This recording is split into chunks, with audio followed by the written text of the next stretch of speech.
Senhores, gostaria de trazer para vocês aqui agora a presença do André Luiz Ramos, com a palestra A Mente Quântica e os Mecanismos de Mediunidade. André Luiz é físico, com mestrado em Física Médica, professor dos cursos de Biomedicina, Fisioterapia e Engenharia, evangelizador na Associação Instituto Construir e no Instituto Espírito da Educação de São Paulo e membro da Associação Médica Espírita de São Paulo. André, em nome da Associação Médica Espírita do Maranhão, seja muito bem-vindo, uma grande alegria e satisfação tê-lo conosco. Muito obrigado. Olá, meus amigos, quero agradecer a oportunidade de estar pela primeira vez em São Luís do Maranhão e por estar sendo recebido tão bem diante de um calor, e é um calor que vem do ambiente, obviamente, mas o carinho, o calor do coração, que a gente vai falar aqui um pouco sobre isso, é muito maior. Então eu agradeço a AME pela grande oportunidade de estar aqui. A gente vai falar sobre um tema que é fantástico, porque está totalmente conectado com a ideia do tempo, com a situação de presença, de viver o agora, e que tem total repercussão na nossa mediunidade, na comunicação que temos com as pessoas, e que é uma comunicação que transcende as palavras, comunicação com o mundo em outras dimensões e com pessoas que já morreram. Mas pensando em comunicação entre nós que estamos nessa dimensão, esse tema de hoje vai ajudar muito a nós, profissionais da área de saúde, também educadores, pais, a compreender essa nossa interação com as pessoas. Por exemplo, interação médico-paciente. O que vamos discutir produz um intenso impacto em como nós podemos acionar pensamento, vontade, sentimentos, e isso ser irradiado para o outro. E qual é o impacto das vibrações que nós produzimos na mente das pessoas, no coração delas, no impacto também no corpo físico de cada um de nós e das pessoas. Então, no momento que nós conversamos com as pessoas, nós interferimos, nós também nos comunicamos mentalmente. E essa comunicação, ela nem sempre é identificada ou percebida facilmente. Então nós vamos começar a partir da física, porque o tema mente quântica dá a impressão até que mente não seria um tema para físicos. E é incrível como que a mente, ela, nos primórdios da física quântica, ela foi observada como digamos que uma entidade importante no experimento. Então nós vamos começar já de cara verificando alguns experimentos que trazem a influência da mente na matéria. E essa influência, ela acontece não só na matéria do nosso próprio corpo, mas pensando nas partículas na bancada do laboratório.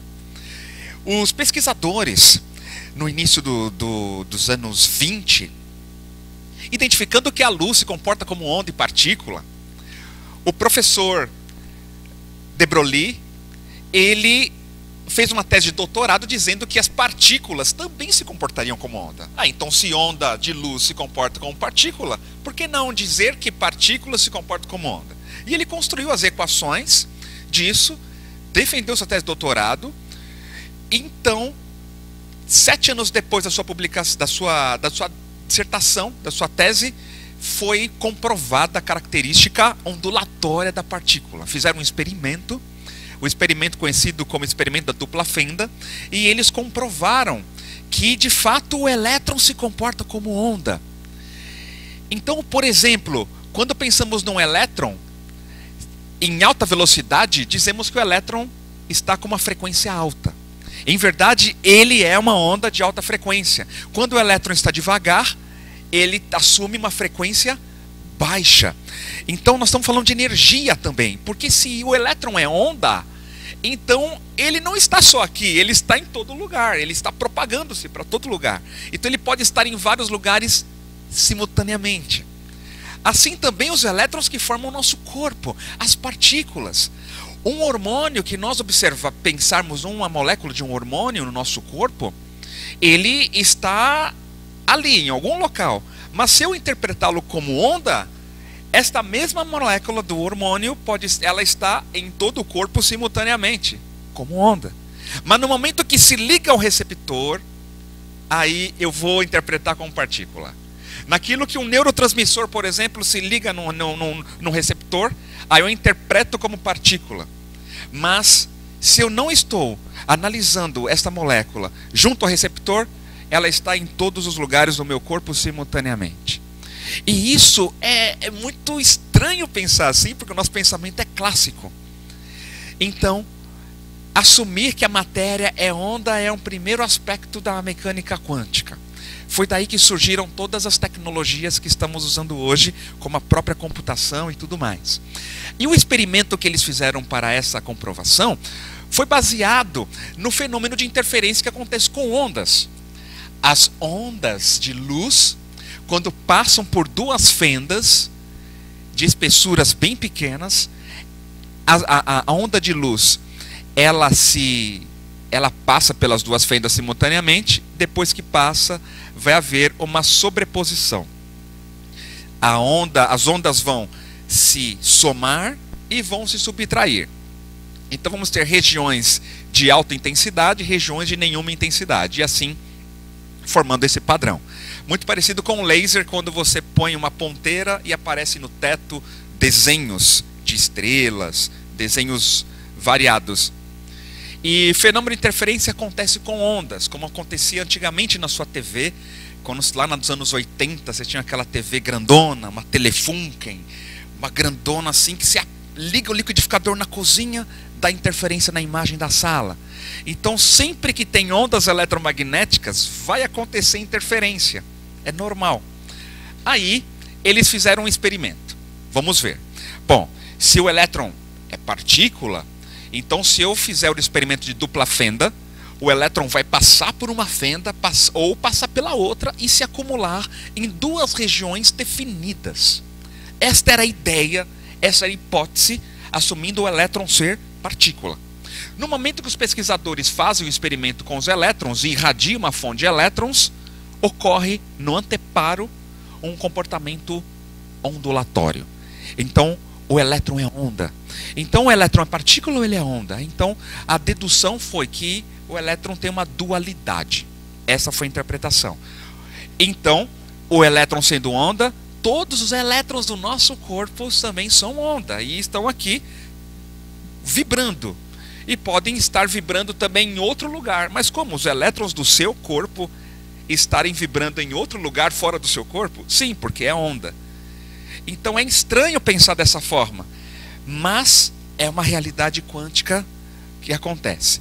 Nós não vemos o elétron, nós não vemos o átomo, nós enxergamos a luz que o átomo emite. Nós não enxergamos o átomo, mas enxergamos os fótons que ele emite. Assim como os elétrons. Nós enxergamos, de fato, quando o elétron sofre um salto quântico de energia, quando muda a frequência, ou para maior frequência ou menor frequência, libera a luz. Então aí a gente consegue enxergar. Então aqui nesse momento está passando elétrons por aqui, várias partículas, mas nós não vemos, porque elas são onda e nós enxergamos luz. Aí os pesquisadores fizeram assim: bom, se o elétron se comporta, se ele é onda, então por qual fenda ele está passando? Se ele é onda, passa pelas duas simultaneamente. Se ele é partícula, passa por uma só. Colocaram um detector em uma das fendas, e no momento que entra o observador no laboratório, o pesquisador, para fazer a medição, observem, muda o fenômeno, altera-se. Ocorre o fenômeno partícula, se comporta partícula. Quando ele sai do laboratório, funciona como onda. Quando ele entra de novo, partícula. Como é que, aí foi a grande pergunta, como é que o elétron sabe que tem alguém olhando para ele se comportar como onda ou partícula? Essa foi a primeira pergunta. Aí a segunda observação foi: poxa, o elétron não pensa, ele não está enxergando. Então, com certeza, um observador, quando você vai fazer a medição com a intenção e que você sabendo que o átomo, que o elétron é partícula, a tua intenção na hora de medir colapsa um estado que acontece interferindo no fenômeno. Foi aí que vem a frase a dedução de que a presença de um observador consciente do experimento interfere no estado quântico, no fenômeno. Foi a primeira ideia, o primeiro experimento que mostra que a mente ou a consciência, alguém conscientemente, interfere nas partículas, na matéria. Então, se um observador consciente interfere no estado quântico das partículas da bancada, por que não interferiria no estado quântico das partículas do próprio cérebro ou do próprio corpo? Então abre aí um grande caminho para a compreensão do efeito placebo dentro da nossa medicina. Como é que a pessoa acredita que vai tomar um medicamento e que vai ficar curada e ela se cura, e na verdade não era um medicamento verdadeiro. Como é que explica determinadas orações fervorosas e o indivíduo se recupera, ou uma oração intercessória? É quando a gente entende que a mente, ela atua de alguma forma na matéria. A gente percebe que a mente não estaria dentro do cérebro necessariamente. E aí a gente vai falar um pouco sobre isso agora.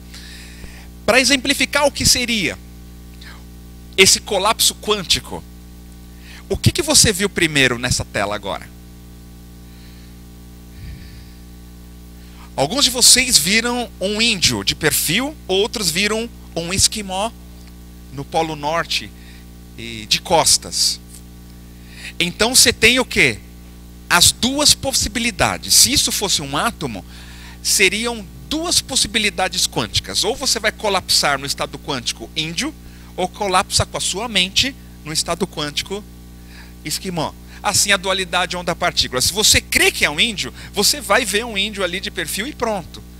Então, e vai ficar ali colapsado aquele estado. Mas os dois estados existem simultaneamente. Mas no momento que você observa, não dá para você ver os dois estados simultâneos. Ou por frações de milissegundos, seu cérebro vai setar em um ou em outro. Da mesma maneira nesse exemplo.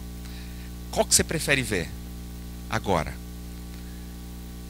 Você escolheu ver primeiro, por algum motivo, o pato. Outros de vocês, o coelho. E outros de vocês estão procurando aí. Estão procurando, não tá? Tá procurando. Só vi um. Mas e o outro? André, eu vi coelho. Cadê o pato?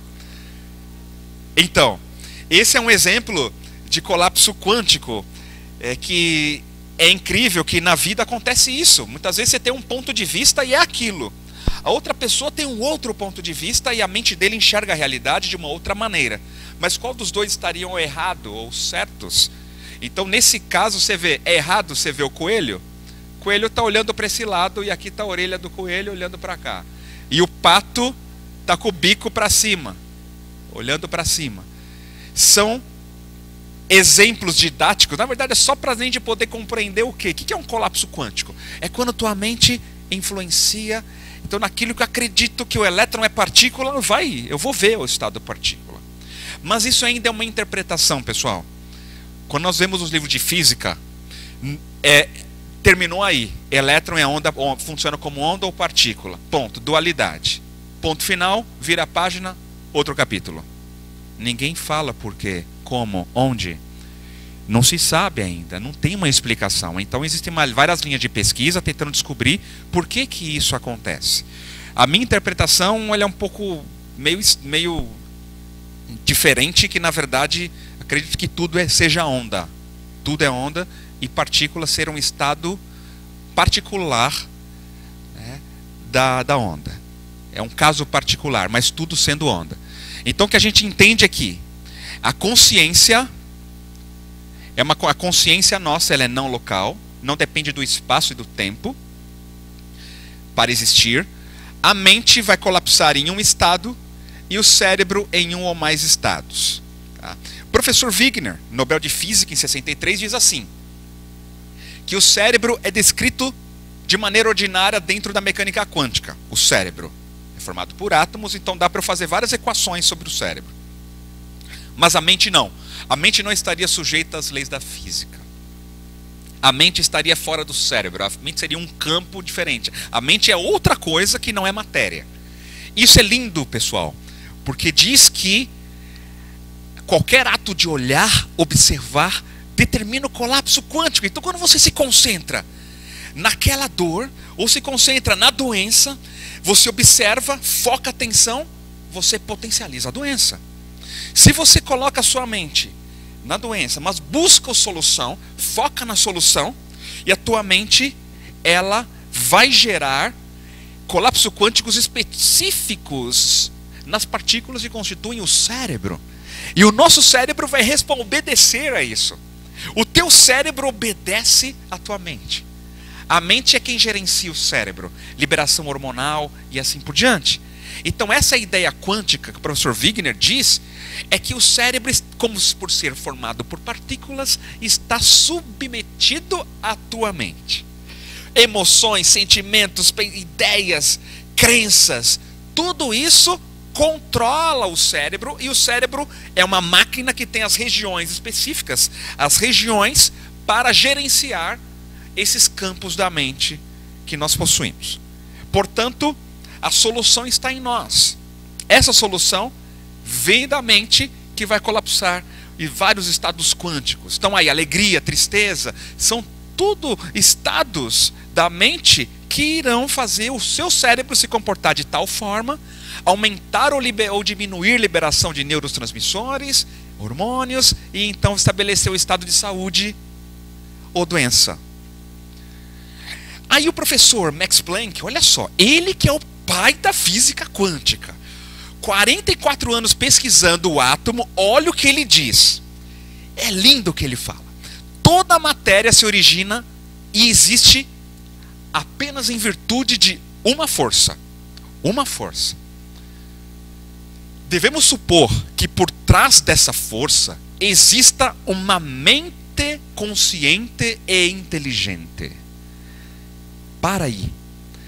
Então a matéria existe apenas em virtude de uma força que a gera, que a sustenta. E que por trás dessa força existe uma mente inteligente, mente com M maiúsculo. Uma mente global que tem consciência, porque se não tem consciência, não é o observador consciente que colapsa o estado quântico. É o observador consciente que cria a realidade do átomo. Então, é consciente, mas também é inteligente, porque tem essas leis que regem a matéria, que regem o cosmos, que regem o universo. Então aqui ele diz que esta mente é a matriz de toda a matéria. Nós estamos submersos nessa mente consciente, inteligente ou cósmica, podemos ver outros vários nomes, mas é uma mente inteligente que cria a matéria. Então pela física quântica a gente aprende que a mente tem um papel de criação. Nós criamos a realidade mesmo é a mente.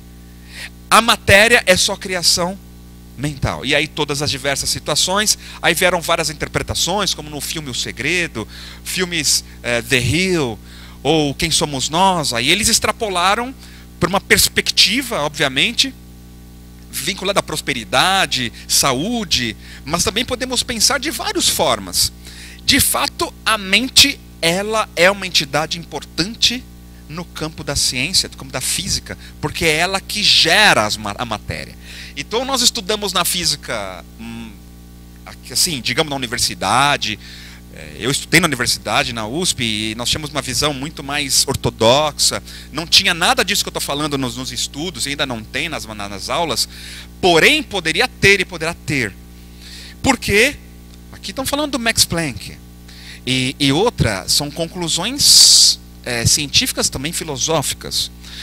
E se eu estudo o átomo, se você estuda as equações matemáticas do átomo, falta estudar a força que gera o átomo, estudar a mente que sustenta esse átomo. Então as equações não estão completas. Por isso que a física quântica não é completa. Aí surgiu a teoria das supercordas, e tem outras teorias vindo. Porque a física quântica não é completa, porque só está focando no átomo. Não foca no quê? Na mente que sustenta a criação disso tudo. E isto vai mudar um paradigma na medicina, paradigma no planeta. Porque nós vamos poder usar a nossa mente como uma ferramenta de criação da saúde pessoal, saúde do outro. Aí quando eu busco num outro livro de André Luiz, chamado Mecanismos da Mediunidade, publicado nos anos, acho que os anos 50, ele diz que a mesma coisa que o Max Planck. Definiremos o meio sutil em que o universo se equilibra como sendo fluido cósmico ou hálito divino. A força para nós inabordável que sustenta a criação. Olha que fantástico.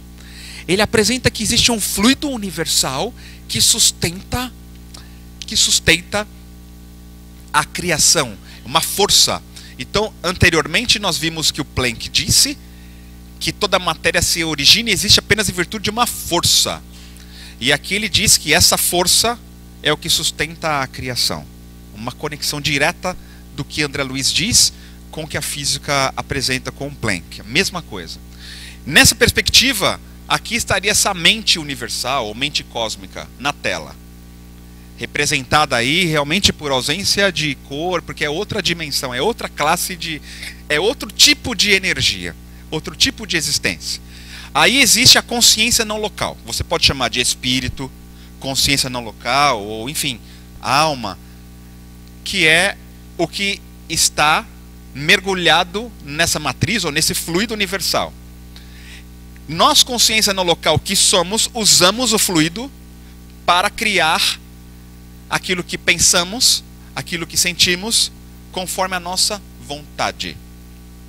Nós temos inteligência como atributo, e a partir dessa inteligência, falando inteligência englobando aí instinto, inteligência, intuição, enfim. A partir disso, nós construímos em cima dessa mente divina. Por enquanto, nós estamos no todo. No todo, em todos os lugares simultaneamente, porque a partir disso é que cria o espaço-tempo. O espaço-tempo que é onde vou manifestar em um corpo. Nesse corpo está em um lugar, em um momento. Mas só que nós espíritos, ou nós consciência não local, estamos no todo. E agora colapsando entre aspas como partícula. Nesse meu corpo aqui, que assume essa personalidade André, assim como cada um de vocês. Mas existem meditações que nós podemos fazer, onde nós não mais nem sentimos esse corpo. Nos sentimos o cosmos inteiro, mostrando a nossa característica onda. Então esse é um aspecto, e obviamente o tempo, como já foi visto, ele não existe de forma linear. Um momento, é para poder colapsar a existência. Tá? E isso vai trazer para nós o entrelaçamento quântico, que é um outro fenômeno importante que a gente estuda. E para compreender o entrelaçamento quântico e a conexão entre sua mente com a mente das pessoas, vamos entender o que o átomo faz. O átomo ele tem uma propriedade de absorver e emitir energia. Quando o elétron está girando em torno do núcleo, por exemplo, e você gera uma energia, irradia uma energia nele, um estímulo elétrico, magnético, ou manda um fóton, uma luz, ocorre um salto quântico. O elétron vai para outra órbita. Esse salto quântico pode ocorrer também com o núcleo do átomo. Então ele aumenta o grau de vibração. Ou com o átomo inteiro, ele vibra inteiro muito mais rápido. Ou então o átomo gira conforme o estímulo, igual o forno de micro-ondas. O forno de micro-ondas ele aquece, não é? Por que ele aquece o alimento? Porque o alimento tem água. E a molécula de H2O, naquilo que entra os fótons de micro-ondas, a molécula de H2O gira em torno do próprio eixo. Fica girando, colidem umas com as outras, gera calor a partir disso. Então, também é outro tipo de salto quântico, porque a molécula da água gira, mas ela vai aumentar a frequência de giro. E isso vai fazer aumentar calor. Então são vários saltos quânticos, ou seja, significa salto de energia. Aumenta a quantidade de energia do átomo, ou do elétron, ou do núcleo. Muito bem. Aí ele emite essa energia armazenada. Ele manda embora. Ele emite, irradia. Se você dá um estímulo com outra força, com energia maior, olha lá. Agora é outro colapso quântico. É outro estado de energia que os átomos vão vibrar. E ele também irradia de volta na forma de luz, onda eletromagnética ou fóton. Tá? Irradia para fora. E aí continua. Assim como essa lâmpada, que você coloca energia elétrica, os gases, acredito que não seja a lâmpada de LED, mas de gás fluorescente. Chega energia elétrica, dá o salto quântico, irradia a luz, aí você fica mandando energia direto, ele vai ficar mandando luz toda hora. E aí o emaranhamento quântico vem como? Porque agora vamos entender o seguinte: isso que eu estou falando se chama colapso quântico. Colapso quântico é quando o átomo ou o sistema quântico fica com um estado quântico definido. Colapsou naquela energia, colapsou com aquela frequência. Aí, uma vez esse colapso quântico acontecendo, o professor Erwin Schrödinger, ele postulou o seguinte, que quando um átomo está com um certo nível de energia, um estado quântico, vai interagir com outro átomo, trocando forças entre si, depois que você separa eles, a quilômetros de distância, eles permanecem interconectados. De maneira que quando você dá um estímulo aqui nesse átomo azul, esse estímulo, opa, acho que foi rápido aqui, hein? Quando você dá um estímulo no azul, ele muda o estado quântico dele, instantaneamente o outro também se altera. Então, é assim, você coloca duas partículas para interagir, separa, uma vez separando, elas tendo interagido uma única vez, elas estão interconectadas, mesmo do outro lado do universo. E então o que acontece? Se elas ficam interconectadas à distância, a grande pergunta foi, é mais rápido a velocidade da luz? Então você vai poder transmitir uma informação à distância, porque não existe distância. E aí a grande pergunta foi, por quê? Quando fizeram o experimento, comprovaram que isso é verdade. Em 1982 foi comprovado. Em 64, antes disso, o professor John Stuart Bell, ele postulou o seguinte, que existe uma realidade não local conectando os dois sistemas quânticos. Realidade não local, sabe o que é? É que o mundo real que conhecemos aqui nesse momento, ele se apoia e existe em uma realidade não local, que está além do tempo, do espaço e da causalidade. Não é muito parecido com o que eles falaram anteriormente sobre a mente? Que o Max Planck falou sobre a mente consciente e inteligente? E que André Luiz disse sobre o fluido universal? É interessante que são pesquisadores diferentes, dando nomes diferentes, talvez para a mesma coisa. E existe esse campo que nos interconecta a todos no universo. Realidade não local, isso foi admitido, foi muito consistente o artigo dele, o trabalho muito respeitável, e a partir disso foi comprovado em 82, a partir de experimentos. Então, no momento que você tem um bebezinho, vamos dar um exemplo muito real, você tem um bebê, e antes do bebê nascer, ele está se desenvolvendo na sua placenta durante 9 meses, na placenta da mãe. Então já começa o primeiro momento, interação, porque está formando as partículas. Quando o bebê nasce, a conexão com a mãe é muito grande. Por quê? Por vários fatores que a medicina explica. Mas do ponto de vista da física, a mãe está, cada átomo entrelaçado, emaranhado quanticamente com os átomos do corpo do bebê. Então, a comunicação é não local, é instantânea. É instantânea. Assim também quando se pensa na embriogênese. Os vários órgãos que são formados a partir dos mesmos anexos embrionários, quando pensa na ectoderme, a origem à pele, ao sistema nervoso, então existe uma conexão direta não local. A endoderme, os órgãos do sistema digestório, também estão interconectados não localmente, quanticamente. Por quê? Porque tiveram a mesma origem, aí se formou o órgão separado ali, outro órgão ali, mas como tiveram a mesma origem, eles estão interconectados. E a comunicação é instantânea. Do ponto de vista quântico, é instantânea. É óbvio que existem outras comunicações, sim, hormonal, sistema nervoso. Mas a gente não vai poder desprezar a conexão quântica entre os órgãos, porque eles possuem a mesma origem. E aí você começa a entender muitas coisas. E também isso acontece com cérebros humanos. Aí os experimentos sobre a mente quântica foram esses. Pares de pessoas foram convidadas para meditar durante 15 minutos, trocando a força do pensamento entre si, pensamentos bons, em estado de meditação, enviavam uma para a outra, em sequência, quando separadas. As salas blindadas, com gaiola de Faraday, que são blindagens eletromagnéticas, monitoradas por eletroencefalograma. Uma delas recebia estímulo na face, enquanto a outra estava na outra sala sem saber o que ia acontecer. O eletroencefalograma desse indivíduo que recebia os estímulos na face, né, alterava com os estímulos. Instantaneamente, observava que o eletroencefalograma do outro par correspondente também sofria alteração. Isso aconteceu para os pares.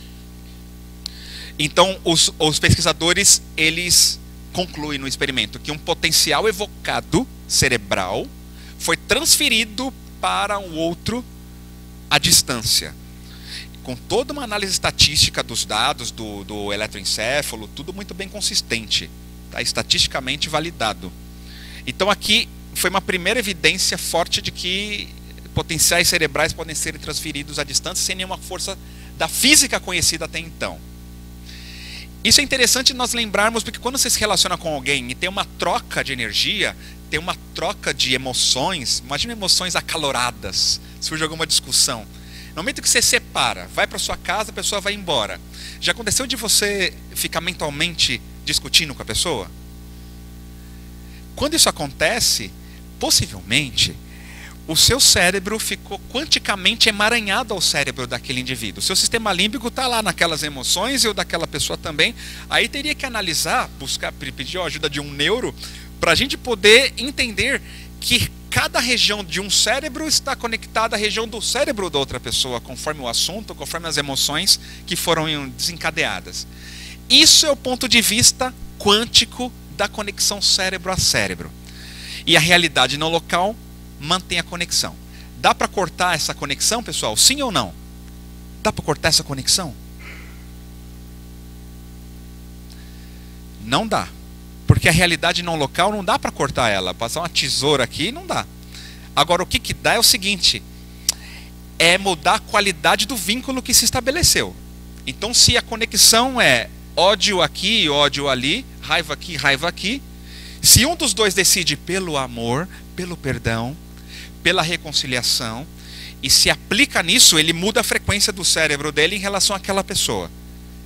Passa a gerar uma outra informação diante do vínculo.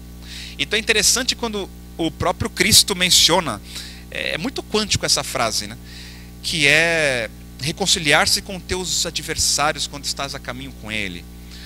Outra coisa é não julgueis para não ser julgados, porque naquilo que você julga a postura do outro, você está criando para você mesmo.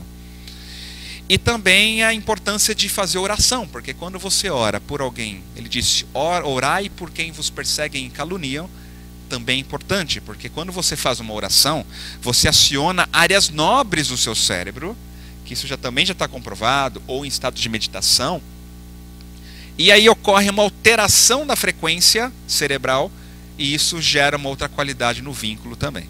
Então orar por alguém que nos quer mal, no mínimo, modifica a frequência e induz o outro a passar a pensar melhor sobre nós. E aqui nesse estudo publicado por pesquisadores da Stanford Universidade de Stanford, foi nesse sentido da oração, pessoal, onde 11 pares de pessoas participaram do estudo, e só que uma das pessoas do par estava na ressonância magnética funcional, tendo monitorado o seu cérebro para ver quais regiões seriam ativadas enquanto ele recebesse oração. E então o par fazia oração por ele, ele não sabia que tinha alguém orando por ele, só estava na ressonância, sem saber o que ia acontecer. Enquanto ele recebia oração, o cérebro dele era fotografado. E essas orações eram enviadas 6 vezes, e também 6 vezes paravam de orar em intervalos aleatórios. Então, o que o estudo trouxe, publicado em 2005? O estudo trouxe um resultado que existiram 3 principais áreas mais ativadas. Uma foi uma área responsável por controle e processamento de informação, julgamento, tomada de decisão, lobo frontal esquerdo. Outra foi uma região importante de expressão da emoção no sistema límbico, giro do cíngulo, lá dentro. E a região do precônios, que é uma região também mais presente no sistema límbico, que é a região da autorreflexão, consciência. Esse estudo foi muito consistente, vê metodologia, discussão. Interessante que diz, dos 11 pares, 10 foram as mesmas regiões ativadas. Estatisticamente, foram para as 10 pessoas.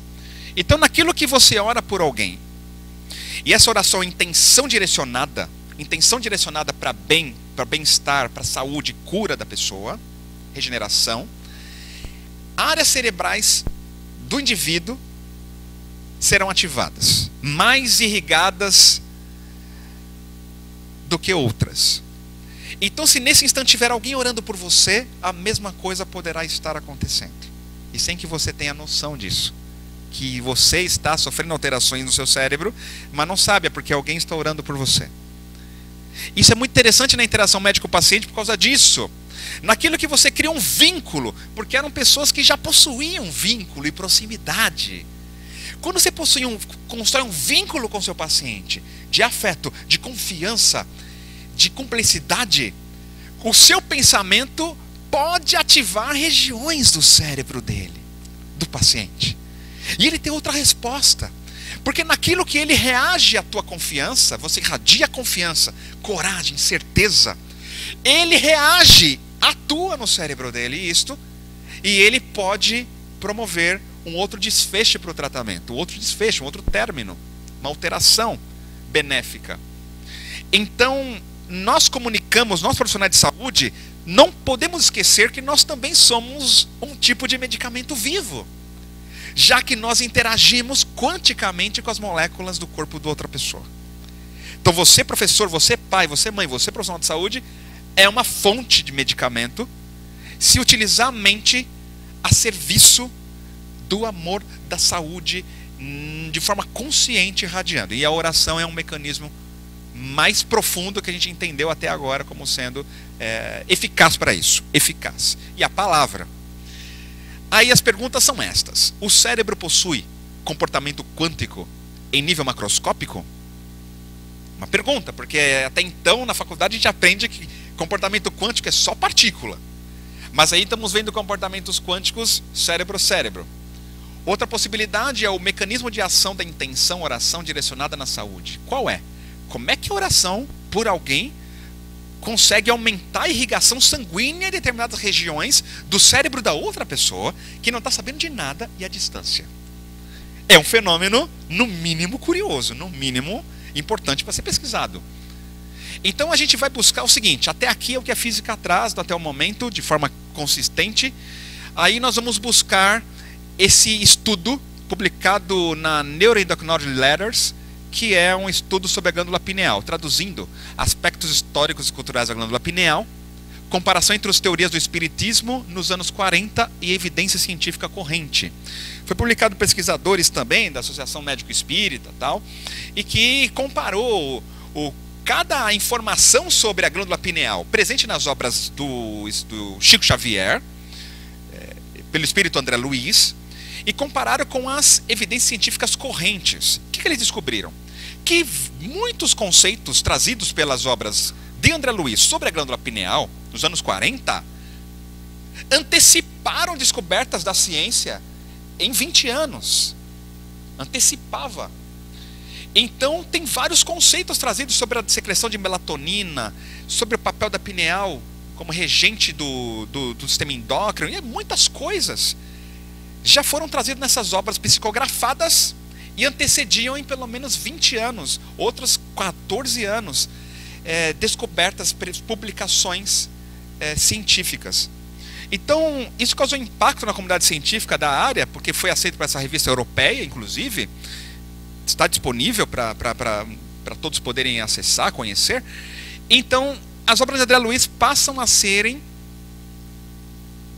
fontes de conceitos científicos, no mínimo, para ser visto com muito respeito, com muito olhar, porque se ela conseguiu antecipar descobertas sobre a glândula pineal, por que não outras tantas descobertas?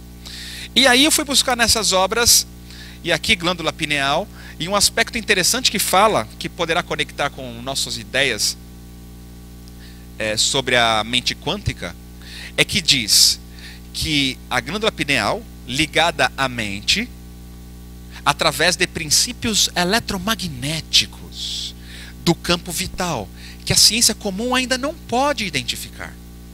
Comanda as forças subconscientes sob a determinação direta da vontade. Está aqui a chave. A vontade como sendo o comando direto da energia mental, e a pineal responde a isso. Inclusive a vitalidade, por princípios eletromagnéticos. Então tem ondas, tem princípios eletromagnéticos. O que seria um princípio eletromagnético? Então aquilo que gera campos eletromagnéticos, os átomos, e talvez tem que estudar com certeza a histologia da glândula pineal para verificar se seria possível, como seria possível irradiar determinadas ondas eletromagnéticas.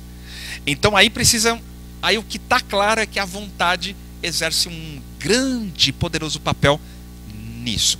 E ligada à mente. Então aqui ele coloca que a mente também, ela é algo além do cérebro. Aqui, exatamente como nós falamos há pouco, que os físicos mencionaram. Então a gente vai avançando. Ele diz que o cérebro é um gerador autoexcitado, acrescido em sua contextura íntima de avançados implementos para geração, excitação, indução, condução e exteriorização, captação e assimilação e desassimilação da energia mental. Então existe uma energia mental? Sim. Todo cérebro processa uma energia mental. Essa energia mental ela vai ser gerenciada e conduzida pelas células especiais, tá? Que são os neurônios, consideradas como usinas microscópicas.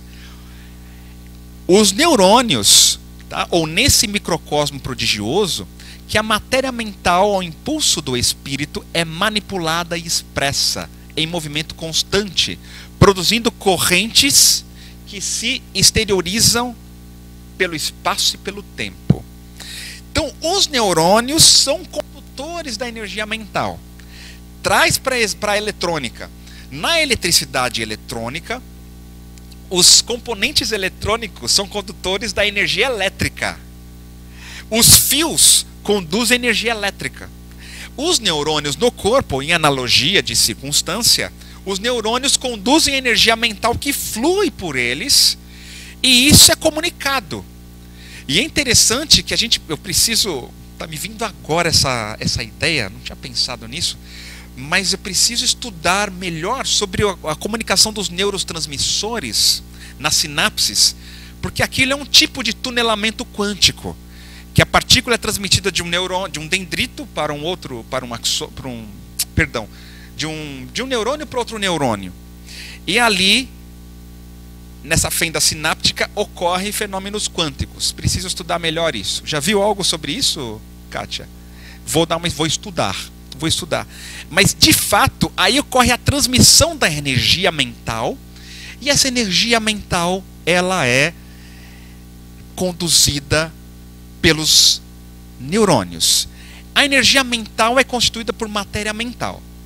A energia elétrica é conduzida por matéria que tem carga elétrica, no caso o elétron. O elétron é transferido dentro dos componentes eletrônicos. Então, o que seria a matéria mental? Aí ele diz: a matéria mental, estamos falando de núcleos, prótons, nêutrons, pósitrons, elétrons ou fótons mentais, em vista da ausência de terminologia analógica para a estruturação. Isso também, André Luiz, porque falta palavras ou termos para a gente poder compreender. Então, matéria mental é constituída por partículas, por átomos. Isso, ele diz que temos ainda aqui as formações corpusculares, como sendo corpúsculos ou partículas, com bases nos sistemas atômicos, em diferentes condições vibratórias, considerando os átomos, tanto no plano físico quanto no plano mental, como associações de cargas positivas e negativas. Então, em verdade, o átomo que aprendemos, ele, na verdade, obedece às leis da mecânica quântica. Átomos mentais e partículas mentais obedecem às leis da mecânica quântica. Isso ele diz também no mesmo livro, que inseridos em normas que correspondem à lei dos quanta de energia e aos princípios da mecânica ondulatória, e mecânica quântica é a mesma coisa, que lhes imprimem frequência e cor peculiares. Então os átomos dos seus pensamentos são regidos pelas mesmas leis que a física quântica apresenta. Então seus pensamentos aí dentro são formados por partículas mentais, ou seja, os átomos. É assim que o halo vital, a aura de cada criatura, permanece tecido de correntes atômicas sutis dos pensamentos. Mais uma vez falando, correntes atômicas sutis dos pensamentos, que lhes são próprios ou habituais, dentro de normas que correspondem à lei dos quantos de energia. Aí aqui um exemplo de imagem. Nós temos uma imagem, aqui no caso é mediúnica, mostrando um campo vibracional. Tá? Cada criatura com sentimentos emite raios específicos e vive na onda mental com que se identifica. Quando a vontade está enfraquecida, o indivíduo desanimado, o indivíduo não está bem emocionalmente, a vontade enfraqueceu, ele não está querendo querer, sem vontade de querer, e ele aciona essa vontade, ele muda o campo vibratório. Nós mudamos nosso campo vibracional a partir do acionamento da vontade. E quando eu afirmo, não, agora eu quero mudar, eu quero um novo caminho, eu quero ser feliz, ou reflete num estado de tristeza, não, e aí modifica para o estado de alegria a partir da vontade própria, de um diálogo e assim por diante, muda o campo vibracional. Os átomos vão vibrar outra frequência. E diz também que semelhantes verdades não permanecerão semi-ocultas em nossos santuários de fé, irradiar-se-ão dos templos da ciência como equações matemáticas. Isso foi o que Emmanuel, no prefácio de um outro livro de André Luiz, chamado Nos Domínios da Mediunidade. Então, nesse caso, para exemplificar a vontade, fazendo um compilado desses livros, e também de um livro de Leon Denis chamado Problema do Ser, Destino e da Dor, entendendo essa ideia da vontade atuando na mente, primeiro tem a mente, né, o todo mental. A vontade consegue atuar nesse todo mental, nesse fluido cósmico. No momento em que a nossa inteligência é acionada de forma reflexiva diante das leis morais, olha o que acontece. Ela começa a produzir as partículas de sentimentos. O homem, a mulher, óbvio, mais instruído e purificado, tem sentimentos. Porque no início tem apenas instinto, mais avançado e corrompido temos sensações. Mas quando mais instruídos e purificados, temos sentimentos. E aí os sentimentos vão sendo produzidos, essas partículas que vão seguir na nossa corrente de pensamentos. Aí se for amor, se for esperança, é outra instrução, outra informação, outro significado. Esperança significa diferente do amor. Então é isso, a gente se instrui nisso, aprende a vibrar a esperança, e isso vai aumentando conforme a vontade. Alegria, mesma coisa. É outra informação, gera outro tipo de molécula, no caso, sentimentos de alegria. Esses sentimentos irão percorrer por nosso corpo, pelos nossos corpos. Quando isso vai para atitude, para vivência prática, olha o que acontece. Potencializa a vontade e sustenta os sentimentos. A forma de sustentar os bons sentimentos é praticando, indo para a ação. Então, para que serve agir? Praticar o bem. Cria uma imantação dentro de nós, um tipo de campo magnético que vai sustentar todo os sentimentos bons que a gente já produziu e ainda aumentar mais ainda. Para isso que serve aplicar os ensinamentos morais elevados, como os cristãos, por exemplo, como também de outras religiões. Essas forças em constantes movimentos, sincrônicos, ou estados de agitação pelos impulsos da vontade, estabelecem para cada pessoa uma onda mental própria. Então aqui, onda mental. Então aqui começam os mecanismos da mediunidade. Por quê? Nós nos comunicamos a partir de ondas mentais.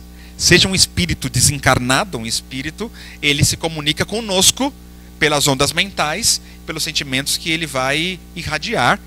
E isso tudo, o nosso cérebro vai estar gerenciando.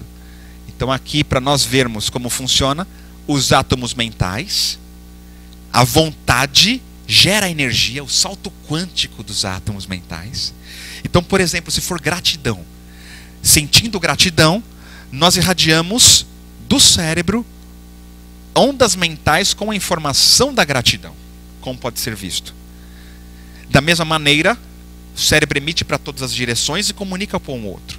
Se você aplicar sua vontade num outro campo de existência, noutra finalidade, agradecer, ainda sentir-se alegre e escolher, eu quero sentir alegria, eu sou alegria, e você se alegrar por isso de forma consciente, você, por exemplo, aqui, promove um outro colapso quântico nos átomos mentais, que vão gerar ondas mentais com a energia da alegria, e o cérebro emitindo tudo isso. E isso vai ser comunicado com as pessoas porque vai ter sintonia. Ondas de pensamento de frequências semelhantes irão se atrair. Sentimentos semelhantes também se atraem um ao outro. E tem sentimentos que irão repelir. Então aqui a gente conclui que a vontade é que vai gerenciar os mecanismos da nossa mediunidade no sentido de frequência, da frequência com a qual nos comunicamos com as pessoas. Então, naquilo que você vê um paciente desanimado, não adianta ficar sem fazer nada. Acione em você a alegria, acione em você a coragem, a força, para ouvir a dor que ele tem, ouvir a situação emocional, e aí você, depois de ouvir, acolher amorosamente. Os impactos da energia do amor, do carinho, que nas suas palavras tocam e promovem saltos quânticos novos no cérebro do paciente. Claro que vai precisar eventualmente de ajuda profissional especializada, mas se por aqueles 5 minutos de contato contigo, ele receber uma energia de bom ânimo, de coragem, de força, aquilo pode valer muitos medicamentos que ele teria que tomar, e naquele impacto da sua energia, ele se regenera emocionalmente, regenerando-se mentalmente, ele gera outras partículas do cérebro, modifica toda a dinâmica. O órgão transplantado pode até vir a ser mais aceito do que rejeitado, e assim por diante. A gente pode ter vários efeitos benéficos dessa vivência aí do amor. Muita gratidão a todos vocês pela reflexão de hoje, desse momento. Obrigado. 20.000 léguas submarinas. Júlio Verne. Primeira vez que eu li esse livro, eu entendi o que era viagem mental. E assistir, André, sua apresentação realmente é algo tremendamente, doutora Cátia, reconfortante. Os membros da AME Maranhão sabem que a área que nós pessoalmente mais gostamos de trabalhar é justamente nessa contextualização científica. E em especial a gente tentar associar os conceitos mais recentes, embora não seja físico, tampouco tenha sua autoridade de conhecimento ou de capacidade. O que André trouxe para a gente, eu vou só fazer um resumo bem humílimo dele, para aplicabilidade no nosso dia a dia. Aqueles entre nós que somos espíritos espíritas, é como se estabelece o processo, uma das formas de nós estabelecermos o processo de obsessão. Nós tivemos o contato com outro irmão em uma vivência pregressa. Esse contato de alguma forma estabeleceu entre nós algum processo de sintonização, de harmonia. Essa harmonia evoluiu de forma negativa, e independente de nós estarmos hoje em um outro momento, uma outra reencarnação, um outro plano de vida, nós continuamos interagindo, independente dessa distância, independente propriamente do tempo. E aí é necessário que a gente tenha aquilo que os psicólogos chamam hoje de desconstrução. A gente precisa desconstruir o nosso perfil de vibração e reconstruir esse perfil de vibração em um nível de intensidade mais elevada, de tal sorte que não haja mais a sintonia. E uma vez quebrada essa sintonia, não existe comunicação. E para nós médicos, é basicamente naquilo. Nós temos, entre outros tantos médicos presentes aqui na sala, eu gostaria de apontar e agradecer a presença do professor Delfim Moana, que é um mestre na arte de como se lidar na relação médico-paciente. A relação médico-paciente, ela hoje, lamentavelmente, em virtude de uma série de contextualizações da vida profissional, das questões de ordem administrativas, do próprio dia a dia de como a vida ocorre, ela foi se diminuindo ao longo do processo, com múltiplas perdas para ambos os lados. E a relação médico-paciente, ela é e desde sempre será um dos maiores apanágios, um dos maiores benefícios que a misericórdia divina nos oferece na arte da medicina. André, o médico, ele levanta todos os dias sem ter a menor ideia de quem ele vai tratar. Ele não tem a menor ideia do que ele vai fazer no decorrer do dia, mas ele sabe que aquele indivíduo que vai entrar por sua porta, que na maioria das vezes, nessa encarnação, nós nunca tivemos contato, ele está lá, doutora Kátia, para ajudar aquela pessoa. Quem vai ao médico vai em busca de ajuda, vai em busca de apoio, vai em busca de resultados, de respostas e de soluções. E o médico, doutor Vilásio, ele vibra no bem, eternamente. E como nós não somos nós não somos os feitores, mas apenas os obreiros, nós entramos dentro dessa corrente energética do bem, de altíssimo padrão de vibração, e com isso, mais do que ajudarmos ao paciente, nós entramos também em contato com as energias superiores do bem. E além de nós, de alguma forma, como os americanos chamam de o polegar verde, da mesma forma como a gente faz com que haja criação no paciente, com que a gente haja, mais uma vez, uma quebra daquela frequência de repetição, porque são simetrias. Ele pensa negativamente, ele continua a pensar negativamente, ele fica recriando realidades dentro de si próprio, e quando existe alguma informação externa que desabone, que colapse essa opção, ele passa a vibrar numa outra perspectiva, a partir de uma construção própria, pelo menos quando existe um efeito da intencionalidade do médico sobre ele. Então, sem dúvida nenhuma que nós de alguma forma interferimos, não localmente, sobre o paciente. Então, o médico trabalha no bem, o médico vibra no bem, o médico está para aumentar as vibrações do paciente. Nós somos obreiros do Senhor. E nesse contexto, quando Jesus, narrado brilhantemente por João, em capítulo 10, versículos 33 e 34, ele diz: e vós sois deuses, e podereis fazer muito mais, até do que eu próprio fiz, no contexto de nós podermos avançar, ele se reporta ao salmo, aos salmistas, aos hebreus, que gostavam através de seus cânticos, e aí quando se fala de cântico, a gente fala de vibração, né, sempre no processo de vibração.